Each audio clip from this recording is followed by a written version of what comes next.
পারল না বাংলাদেশ। হাড্ডাহাড্ডি লড়াই শেষে শেষ মুহূর্তে গ্রহণ করতে হলো পরাজয়ের গ্লানি, সাথে শেষ হলো সিরিজ জয়ের স্বপ্ন। ব্যাট হাতে তানজিদ তামিমের অর্ধশতক এবং মুস্তাফিজুর রহমানের দুর্দান্ত বোলিংও বাঁচাতে পারল না টাইগারদের। বিপরীতে ওয়ানডে সিরিজের বদলা নিয়ে নিল সফরকারী ওয়েস্ট ইন্ডিজ। বাংলাদেশের এমন পরাজয় নিয়েই বাকিটা জানবো রিপোর্টে। প্রথম ম্যাচ হারার কারণে বাংলাদেশের জন্য আজ জয় পাওয়া ছিল অবধারিত। সিরিজ রক্ষার সেই গুরুত্বপূর্ণ ম্যাচে অবশ্য টস ভাগ্য আসেনি লিটনের পক্ষে। বিপরীতে টসে জিতে আগে ব্যাট করার সিদ্ধান্ত নেয় সফরকারী ওয়েস্ট ইন্ডিজ।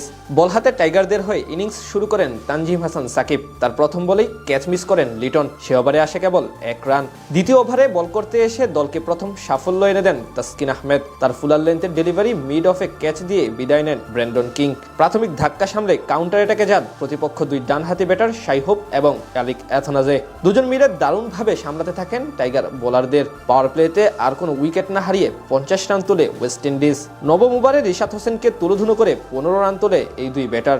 মাঝে একটুর জন্য রান আউট থেকে বেঁচে যান শাই হোপ। দশম ওভারে অর্ধশতক তুলে নেন অ্যালিক অ্যাথনাজে। খানিক বাদে ক্যারিয়ারের অষ্টম 50-র দেখা পান শাই হোপও। দুজনের তাণ্ডবে একসময় মনে হচ্ছিল রান যাবে 200-র উপরে, কিন্তু 12তম ওভারে বোলিংয়ে এসে ম্যাচের মোড় ঘুরিয়ে দেন বাঁহাতি নাসুম আহমেদ।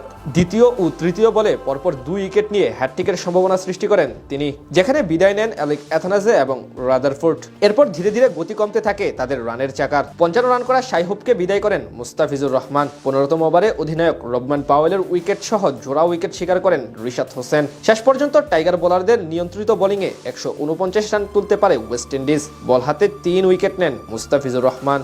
জবাব দিতে নেমে শুরু থেকে ডিফেন্সিভ মাইন্ডে ছিলেন টাইগার দুই ওপেনার তানজিদ তামিম এবং সাইফ হাসান। তবুও বেশিক্ষণ স্থায়ী হয়নি এই জুটি। চতুর্থ ওভারে 11 বলে মাত্র 5 রান করে বিদায় নেন তারকা ওপেনার সাইফ হাসান। এরপর জুটি গড়েন তানজিদ তামিম এবং লিটন কুমার দাস। তানজিদ কিছুটা ধীরগতির হলেও শুরু থেকে চালিয়ে খেলতে থাকেন অধিনায়ক লিটন। পাওয়ার প্লেতে 37 রান জমা পড়ে বাংলাদেশের স্কোরবোর্ডে। এদিকে দারুণ খেলতে থাকা লিটন দাস আজও বড় করতে পারেননি নিজের ইনিংস। 13 বলে 23 রান করে আকিল হোসেনের বলে বোল্ড হয়ে বিদায় নেন তিনি। অন্যদিকে সময়ের সাথে সাথে হাত খুলে খেলতে থাকেন ওপেনার তানজিদ তামিম। শেষ 10 ওভারে 85 রান দরকার ছিল বাংলাদেশের, সেখান থেকে দায়িত্ব নিতে পারেননি তাওহিদ হৃদয়। ব্যর্থতার ধারাবাহিকতা বজায় রেখে আজ 14 বলে 12 রান করে আউট হন এই ডানহাতি ব্যাটার। এক প্রান্ত আগলে রেখে হাফ সেঞ্চুরি তুলে নেন তানজিদ তামিম। তাকে সঙ্গ দিচ্ছিলেন জাকের আলী অনিক, কিন্তু অর্ধশতকের পর মাত্র 11 রান যোগ করে তামিম বিদায় নিলে চাপে পড়ে যায় বাংলাদেশ। 18 বলে 17 রান করে আরও ধাক্কা দিয়ে যান জাকের আলী অনিক। শেষ পর্যন্ত সবার ব্যর্থতায় আর পেরে ওঠেনি বাংলাদেশ। এই ম্যাচ হারার ফলে টানা 4 সিরিজ পর অবশেষে সিরিজ পরাজয়ের তিক্ত স্বাদ দিতে হলো টাইগারদের। বিপরীতে ওয়ানডে সিরিজ হারলেও টি-20তে বদলা নিয়ে নিল সফরকারী ওয়েস্ট ইন্ডিজ।